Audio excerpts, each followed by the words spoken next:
ရှေးဥစွာဘုရားသခင်ရဲ့ကျေးဇူးတော်ကိုချီးမွမ်းပါတယ်ဆိုတော့ဒီကနေ့ကျွန်တော်အနေဖြင့်နှုတ်ကပတ်တော်ခေါင်းစဉ်ကိုကတော့တိချင်းနဲ့ရှိချင်းလို့ခေါင်းစဉ်ပေးထားပါတယ်ဆိုတော့တိချင်းနဲ့ရှိချင်းကဒီနေ့ကျွန်တော်တို့ယုံကြည်သူခရိယန်တွေရဲ့အသက်တာထဲမှာအများကြီးလွှမ်းမိုးထားတဲ့အရာကိုကျွန်တော်တွေ့ရပါတယ်ဆိုတော့ကျွန်တော်အနေဖြင့်တခုပြောချင်တဲ့အရာကကျွန်တော်အရောက်ချင်းစီတိုင်းကကိုတိထားတဲ့အရာကိုသူတစ်ပါးကိုပြောပြမယ်ဆိုရင်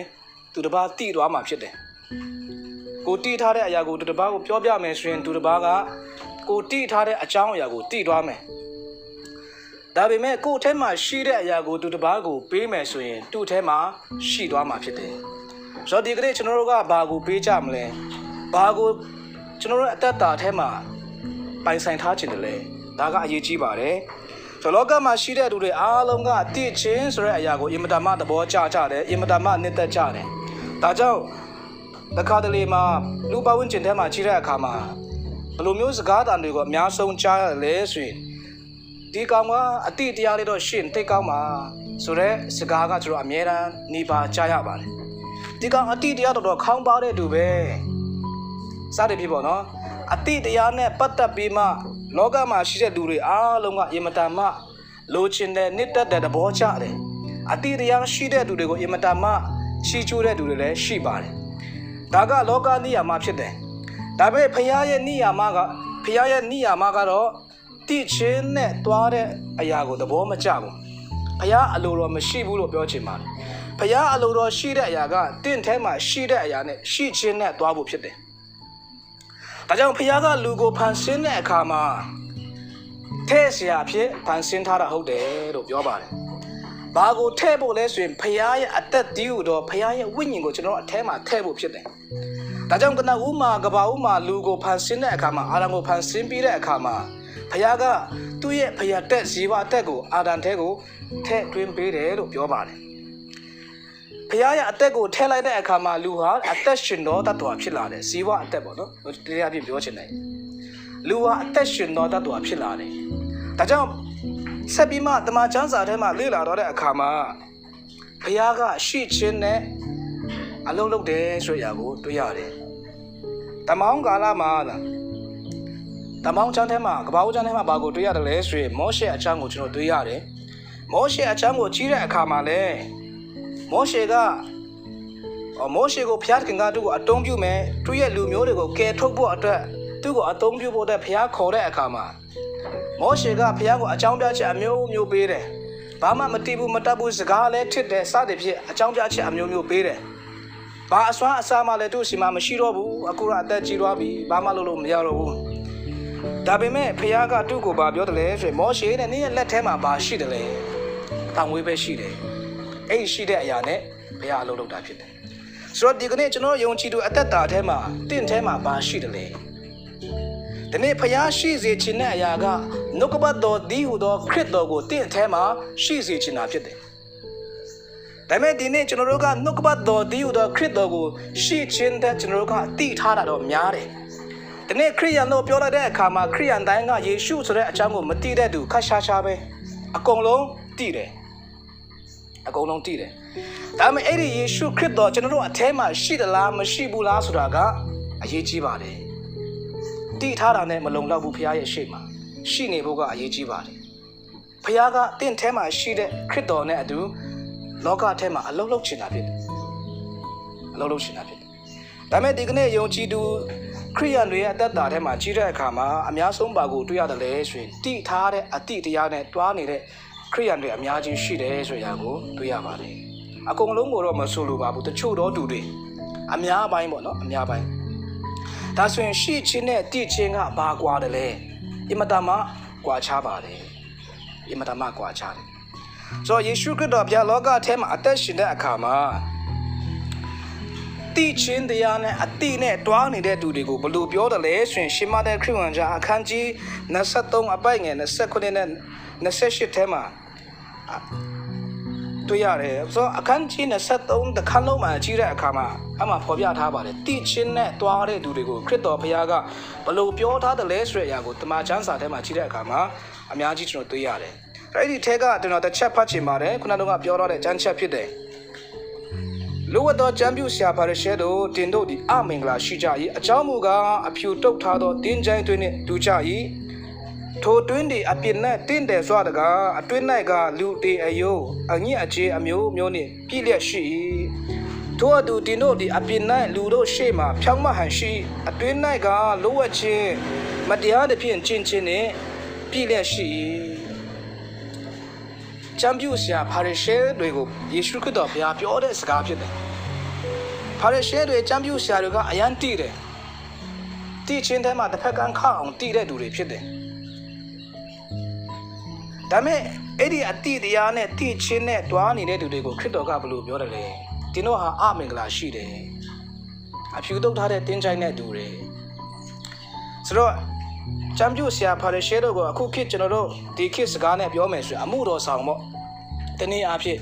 သူတို့လည်းဘုရားရဲ့အလုံးလုံးနေကြတဲ့သူတွေပဲဒါပေမဲ့ဘာနဲ့လုံနေတယ်လဲဆိုရင်အတိတရားလေးနဲ့လုံနေတာဖြစ်တယ်အတိတရားနဲ့လုံနေဆိုတော့သူတို့ရဲ့တက်တာသူတို့လှုပ်ဆောင်တဲ့အပြင်ပိုင်းတန်သူတို့ရဲ့လှုပ်ဆောင်မှုတွေအရန်ကောင်းတယ်အရန်ကိုအတူယူစရာကောင်းပေမဲ့ခရစ်တော်ကသူတို့ကိုဘယ်လိုပြောတယ်လဲတမန်ကျမ်းစာကရှင်းရှင်းလေးဖြစ်တယ်အဖြူတုပ်ထားတော့တင်းချိုင်းတဲ့သူတွေအပြင်မှာတော့ပြင်ပန်းကတော့အရန်ကိုကြည့်လို့ကောင်းတယ်ပုံသက်တွေလည်းအရန်ဖြစ်တယ်လို့ရှိပေမဲ့ဒီနေ့အတွင်းပိုင်းကတော့ဘာမှသုံးစားလို့မရဘူးထိုနည်းတူစွာပဲဒီကနေ့ယေရှုခရစ်တော်အားဖြင့်ယုံကြည်သူတွေအကုန်လုံးကိုဘုရားကတမန်ကျမ်းစာထဲမှာဘယ်လိုပြောတယ်လဲဆိုရင်ဘုရားရဲ့အမှုကိုဆောင်တော်သူတွေအမှုတော်ဆောင်တွေပဲဖြစ်တယ်ဆိုဒီကနေ့ယုံကြည်သူတွေကလည်းဒီနေ့အဖြူတုပ်ထားသောတင်းချိုင်းနဲ့တူနေတဲ့ယုံကြည်သူတွေအများကြီးရှိတယ်ကျမ်းစာဖတ်လိုက်တာနဲ့ဒီဆရာဘာပြောတော့မလဲဆိုတဲ့အရာကအစကြိုတင်ပြီးမှတိကောင်းတိနိုင်တဲ့သူတွေရှိတယ်ဒါပေမဲ့သူတို့ရဲ့အသက်တာထဲမှာအဲ့ဒီနှုတ်ကပတ်တော်ကမရှိတဲ့အခါမှာသူတစ်ပါးကိုဘာလို့ဖို့ပဲတည်တယ်လဲဆိုရင်အတိတရားနဲ့တွားတဲ့သူတွေကလက်ညှိုးပဲထိုးတတ်ပါတယ်အတိတရားနဲ့တွားတဲ့သူကိုတိထားတဲ့အရာလေးနဲ့ပါလဲသူတစ်ပါးကိုတောက်ထောက်ပြီးမှပါလဲပြောနိုင်တယ်ဒါပေမဲ့သူတို့ကိုယ်တိုင်လိုက်နိုင်တယ်လားဆိုရင်ပြန်မလိုက်နိုင်ဘူးဘာကြောင့်မလိုက်နိုင်တာလဲဆိုရင်မရှိလို့ဖြစ်တယ်ခုနကတော့အစပိုင်းမှာကျွန်တော်ပြောထားတယ်အတိတရားကိုပေးတဲ့သူကပါလဲသူတစ်ပါးတိသွားမှာဒီကောင်ကတရားမကြိုက်ဘူးပဲဒါသူတိသွားပြီလေသူတိသွားပြီကိုယ်ထဲမှာရှိတဲ့အရာကိုပေးမယ်ဆိုရင်ကျွန်တော်ဘာရသွားမလဲသူတစ်ပါးကလည်းကိုပေးတဲ့ရှိခြင်းကိုရသွားမှာဖြစ်တယ်ဒါကြောင့်ကျွန်တော်တို့ကိုဒီနေ့ယေရှုခရစ်တော်ဘုရားကအချင်းချင်းနဲ့ချစ်ချင်းမေတ္တာမှတပါအဘယ်အကျွေးမှမတင်စေနဲ့လို့ပြောတဲ့အရာကကျွန်တော်ကနေတစ်ဆင့်အဲ့ဒီဘုရားရဲ့မေတ္တာကိုလက်ဆင့်ကမ်းဖို့ပေးဖို့ဖြစ်တယ်ပေးဖို့ဆိုတဲ့အရာကကျွန်တော်တို့အထဲမှာအဲ့ဒီမေတ္တာရှိတယ်မှသူတစ်ပါးကိုပေးနိုင်မှာဖြစ်တယ်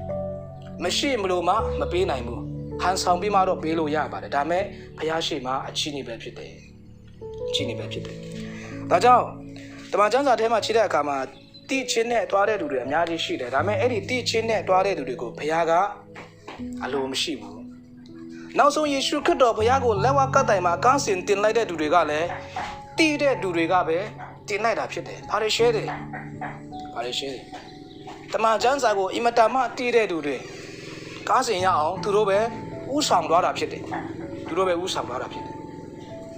ဆိုတော့ဒီကနေ့တိချင်းနဲ့ပဲကျွန်တော်တွားနေမယ်ဆိုရင်ကျွန်တော်ရဲ့အတ္တထဲမှာပြဿနာရှိပါတယ်ဒါကြောင့်ယေရှုခရစ်တော်ဘုရားကရှိခြင်းနဲ့တွားစေခြင်းနဲ့ဒါကြောင့်ယေရှုခရစ်တော်ဘုရားလောကထဲမှာရှိတဲ့အခါမှာ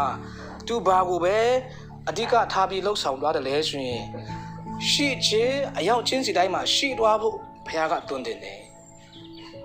ရှိသွားဖို့အတွက်သူ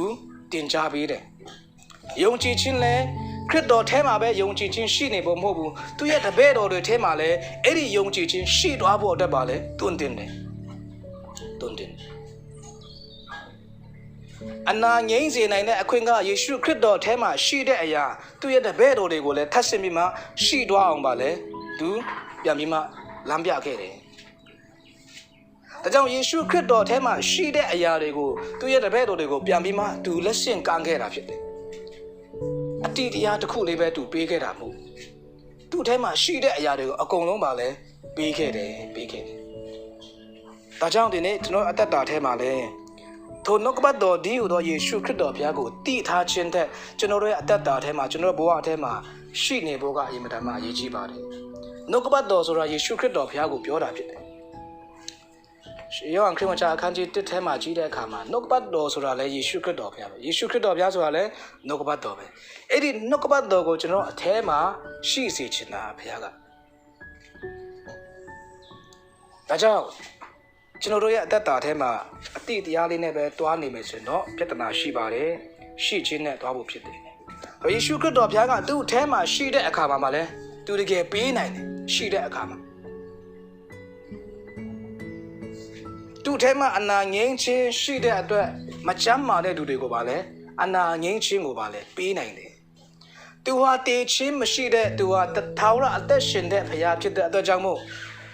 တည်နေတဲ့သူတွေကိုပါလဲပြန်ပြီးမှရှင်စီတာဖြစ်တယ်သူ့ထဲမှာမရှင်သူသားတွေပေးလို့မရဘူးကျွန်တော်အထဲမှာပတ်စံတဲ့သိရှိနေမှာပဲလိုအပ်တဲ့သူတွေကိုကျွန်တော်ပါလဲတသိ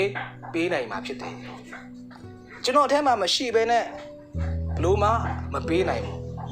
မပေးနိုင်ဘူးအကြောင်းအစပိုင်းမှာပြောတော့တယ်တင့်ထဲမှာအတိတရားကိုပေးမယ်ဆိုရင်သူတစ်ပါးကအတိတရားပဲရောက်တာမှာဖြစ်တယ်တင့်ထဲမှာရှိတဲ့အရာကိုပေးမယ်ဆိုရင်သူတစ်ပါးဟာတင့်ထဲမှာရှိတဲ့အရာ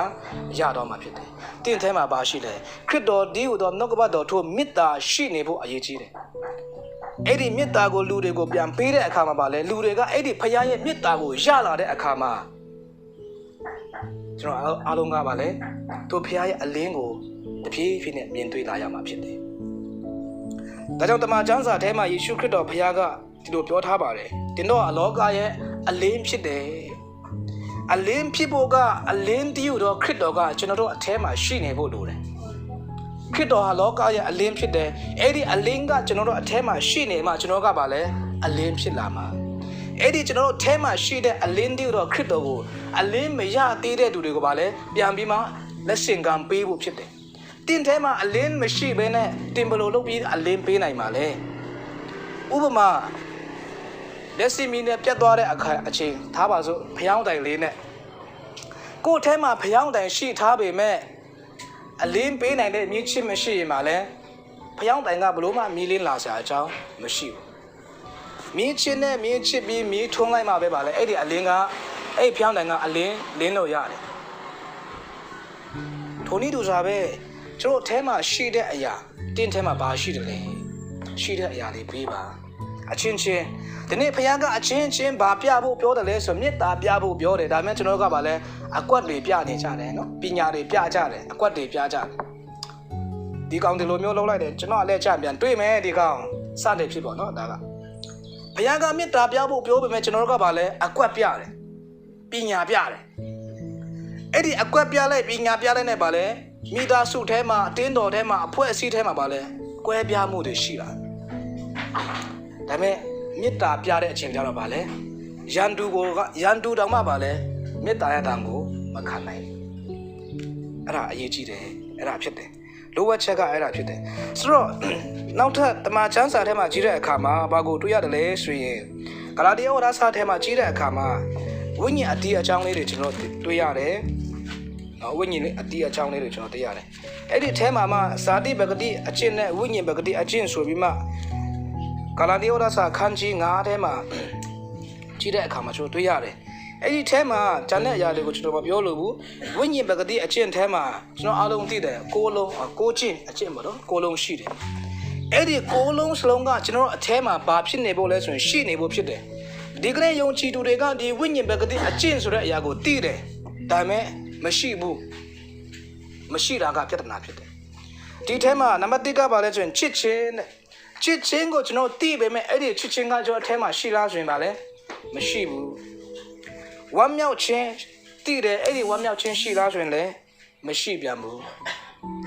အဲ့ဒီ9ခုစလုံးကကျွန်တော်အထဲမှာတစ်ခုမှမရှိတဲ့သူအများကြီးဖြစ်တယ်ချစ်ချင်းတာတကယ်ကျွန်တော်တို့အသက်တာအထဲမှာကျွန်တော်ဘဝအထဲမှာရှိနေမယ်ဆိုရင်ကျွန်တော်တို့တယောက်နဲ့တယောက်ချီနှောင်စရာဘာအကြောင်းမှ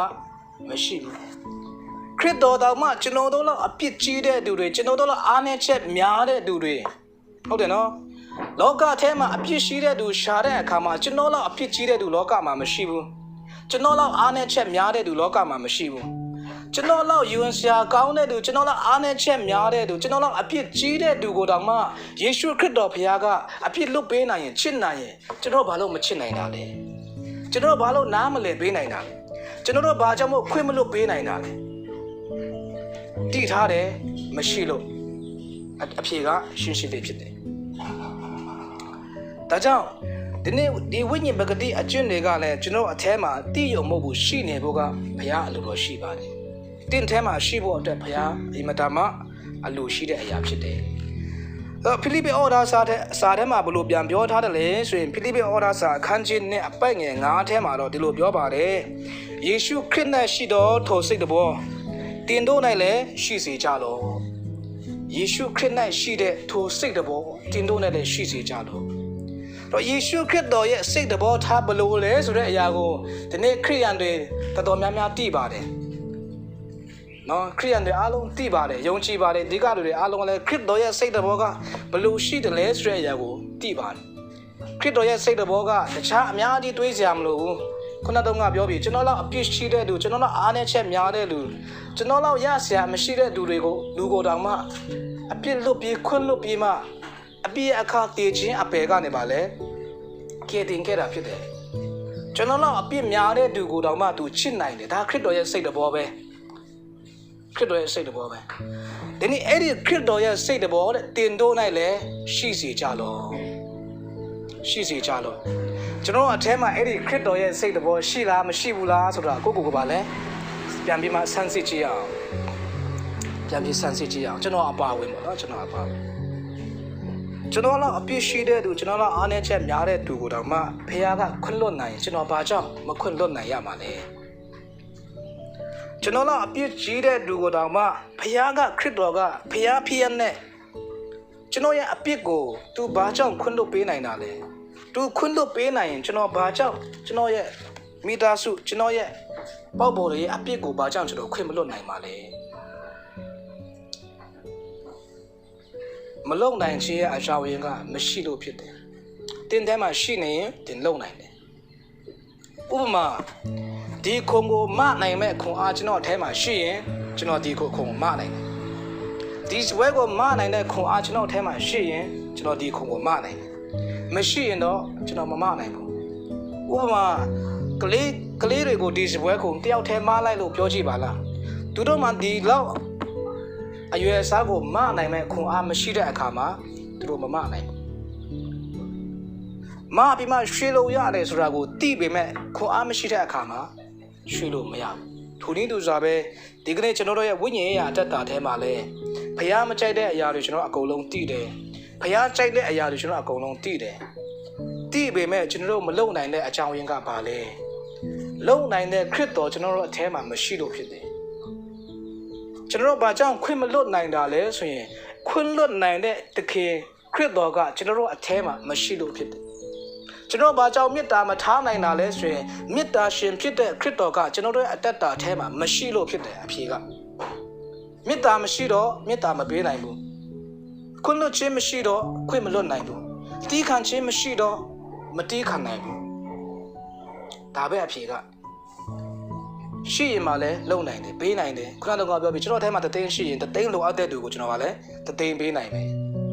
9000ရှိရင်9000လိုအပ်တဲ့သူကိုကျွန်တော်ကလည်း9000ပေးနိုင်မယ်ဘာကြောင့်ပေးနိုင်တာလဲဆိုရင်ကျွန်တော်အထဲမှာရှိနေလို့ဖြစ်တယ်ရှိနေလို့မရှိရင်လာပြောရင်လည်းကျွန်တော်ကလည်းမပေးနိုင်ဘူးရှာရင်ကျွန်တော်ကို9000လောက်ကူညီပါအောင်ကျွန်တော်အထဲမှာ9000မရှိရင်ဘယ်ကကူညီမလဲကူညီခြင်းနဲ့ထားပါအောင်ပါလဲမရှိရင်ဘာနဲ့ကူညီမလဲ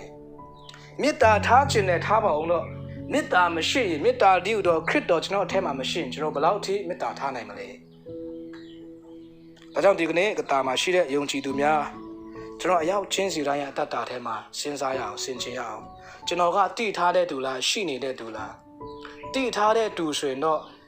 မကြခင်ပြဿနာဖြစ်နိုင်တယ်ရှိနေတဲ့သူကအဆင်ပြေပါတယ်နောက်ဆုံးအနေနဲ့ကျွန်တော်ကျမ်းချက်တစ်ပိုက်ကိုဖတ်ပြီးမှအနည်းငယ်ပြောတဲ့နေကုန်းချုပ်ချင်ပါတယ်ဆိုတော့ဘာအကြောင်းကိုပြောချင်တယ်လဲဆိုရင်ပေတရုနဲ့ယောဟန်ရဲ့အကြောင်းကိုကျွန်တော်အနည်းငယ်ပြောချင်တယ်တမန်တော်ဝတ္ထုအခန်းကြီး3အပိုင်ငယ်နေ့ကနေ9အထိကျွန်တော်ဖတ်ချင်တယ် အမိဝန်ထဲကပင်ခြေပစွမ်းသောသူတယောက်ကိုသူတစ်ပါးတို့သည်ထမ်းလက်လာကြရင်ဗိမာန်တော်တို့ဝင်တော်သူတို့မှာစွန့်ကြဲခြင်းကိုခံစေခြင်းကတင့်တယ်အမိရှိသောတကားနာမှာထိုသူကိုထားလေရှိပေတရုနှင့်ယောဟန်တို့သည်ဗိမာန်တော်တို့ဝင်မီဟုလာဒီကိုထိုသူသည်မြင်လျင်စွန့်ကြဲပါဟုတောင်းလေ၏ထိုအခါပေတရုနှင့်ယောဟန်တို့သည်ထိုသူကိုစစ်စစ်ကြည့်ရှု၍ငါတို့ကိုမျိုးကြည့်လောဟုဆိုလျင်ထိုသူသည်တစုံတစ်ခုကိုရမည်ဟုစိတ်ထင်နှင့်တမန်တော်တို့ကိုမျိုးကြည့်လက်နီပေတရုကလည်းငါ၌ရွှေငွေမရှိရှိသည့်အရာကိုတင့်အားငါပေးမည်နာဇရက်မြို့သားယေရှု